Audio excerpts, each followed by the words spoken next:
Abençoados e abençoadas, agora domingo pela manhã, depois de uma boa caminhada, cerca de 10 a 12 quilômetros, eu estou aqui para gravar um pequeno vídeo com o tema "As sinagogas estão cheias" e o assunto principal é a Páscoa.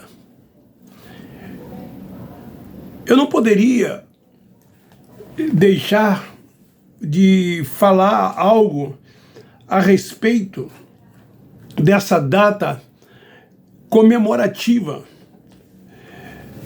Eu queria deixar bem claro para os nossos irmãos, e aí eu incluo todos, dentro da visão da graça de Deus, que nós somos um espírito revestido de carne e sangue, que esta data, ela não passa de um verdadeiro comércio, onde, assim como tantas outras datas comemorativas, se faturam tanto dinheiro. Deixar bem claro que a Páscoa que eles comemoram hoje não tem nada a ver com a Páscoa bíblica. Hoje mesmo, não tão somente eu, mas vocês também, têm recebido de muitas pessoas Feliz Páscoa. Isso se tornou um costume, né? E as pessoas fazem mais por tradição do que propriamente o significado desta palavra, né? Do que significa a Páscoa. O interessante é que muitas pessoas que se dizem crentes, cristãos, que estão frequentando, né, um templo religioso como hoje, essas pessoas comemoram o dia de hoje como o dia da Páscoa e procuram associar essa Páscoa à morte e à ressurreição de Cristo. Queridos, eu quero ler no livro de Êxodo, capítulo 12, versículo 43, que diz assim: "Disse mais o Senhor a Moisés e Arão: esta é a ordenança da Páscoa. Nenhum estrangeiro comerá dela." A Páscoa, ela foi ordenada tão somente para os judeus, para Israel. O povo de Deus estava escravizado no Egito.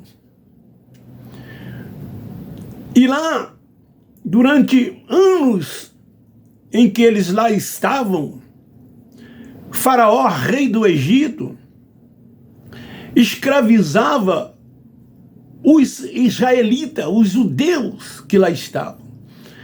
E então Deus, ele levanta Moisés e ordena que Moisés vá a Faraó e tire o seu povo do Egito. E assim aconteceu. Eles saíram do Egito, peregrinaram durante 40 anos no deserto, até a terra prometida, a terra de Canaã, aonde Deus dera às 11 tribos porção de terras. A única tribo que não foi abençoada com porções de terra foi a tribo de Levi.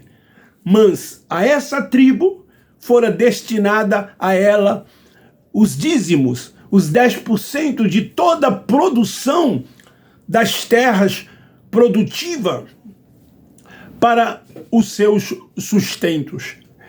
Então, querido, a Páscoa verdadeira, ela foi para quem? foi para os judeus. Nós não temos nada a ver com a Páscoa. Nós não éramos judeus, nunca fomos judeus. Todos os demais povos eram considerados estrangeiros. Povo de Deus era tão somente Israel. O próprio Nazareno, quando ele aqui veio, quando ele ordena que os 12 apóstolos vá ao mundo de Israel, ele diz: não entreis pelo caminho dos gentios.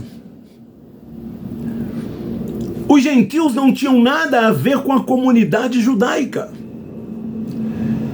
Então por que se comemora a Páscoa e ela é associada à morte e à ressurreição de Cristo? Ela é associada à saída do povo de Israel do Egito, e os religiosos evangélicos comemoram isso, porque essa data foi inventada pela Igreja Católica Apostólica Romana, no ano 325, no Concílio de Nicéia. Então hoje, a Igreja, aspas, evangélica, eles se juntam à Igreja Católica Apostólica Romana e celebram esta tal Páscoa que não tem nada a ver conosco. Jesus veio para os seus, ele veio tão somente buscar e salvar as ovelhas perdidas da casa de Israel. Os gentios foram alcançados por meio da promessa de Abraão. A revelação veio pelo Cristo ressuscitado a Paulo. E então nós fomos justificados nele. Então essa Páscoa que hoje estão comemorando dentro dessas sinagogas não é uma festa cristã. Era uma festa judaica. Ela não era para estrangeiro, tão somente para os judeus. Então podemos afirmar que essas coisas hoje comemoradas não passam de um verdadeiro comércio. Não quero dizer aqui que não se deva dar um chocolate, um bombom a quem quer que seja, mas não com esse intuito de que o bombom é associado à festa da Páscoa. Uma coisa, como diz o outro, é uma coisa, a outra coisa é outra coisa. Páscoa não tem nada a ver com bombom, com chocolate, como chocolate e bombom também não tem nada a ver com Páscoa. Então isso era o quê? Um evento judeu, que não tem nada a ver conosco, que não tem nada a ver com a igreja. Então quem é que tinha que comemorar a Páscoa? Quem é que tinha que celebrar a Páscoa? Os judeus. Como eu li aqui em Êxodo capítulo 12, versículo 43.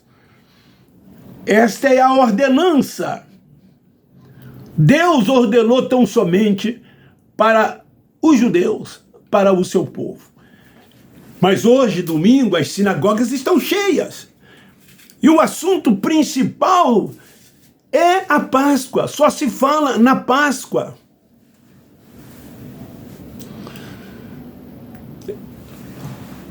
Queridos, os judeus viviam debaixo da maldição da lei. Então Cristo Nazareno veio, nascido de mulher, um judeu, cumpriu a lei e livrou-os da maldição da lei. E agora eles estavam verdadeiramente o quê? Libertos da lei. E podiam, então, agora, dentro do entendimento, viver a liberdade da graça de Deus. Então, Páscoa, que se comemora hoje dentro dessas sinagogas, não tem nada a ver. Não tem nenhum significado para nós, não tem nenhuma importância para nós. Esta, então, é a palavra E eu gostaria que você divulgasse isso, que compartilhasse isso, para ficar bem claro para os nossos irmãos que essa comemoração que se faz todos os anos, associando essa Páscoa que se comemora como se nós tivéssemos inserido dentro desse contexto e que temos a obrigação de fazê-la, porque Deus ordenou ao seu povo que fizesse, fica bem claro que nós, que somos espirituais, que não somos carnais, que não vivemos na prática das obras, não temos nada a ver com isso. Cristo, ele é espírito, e como espírito habita no nosso espírito. Nós somos espirituais, não somos mais carnais. Todas as festas bíblicas eram para os judeus. E fica aí os religiosos evangélicos comemorando Natal como nascimento de Cristo. Agora, a Páscoa como a morte e ressurreição dele. Então, hoje as sinagogas estão cheias e os evangélicos estão ali como se estivesse dizendo assim, não tenho mais nenhuma consciência pesada e nenhum sentimento de culpa, porque eu fui ao templo, eu cumpri a minha obrigação. Eu comemorei a Páscoa. Então, Páscoa verdadeira era para os judeus. Páscoa não tem nada a ver conosco. Nós somos espirituais. A igreja, ela é espiritual. Ela não é mais física. A igreja é espiritual. A Jerusalém é espiritual. Nós somos espirituais. A questão está em querer associar esse comércio que existe no mundo inteiro com a Páscoa que foi ordenada por Deus para os judeus. Então fica aí esta palavra, é uma palavra rápida, eu já prolonguei bastante. Um beijo aí no seu coração, um forte abraço, mas logo estarei trazendo mais uma pérola da graça de Deus. Beijo no seu coração, bom domingo a todos.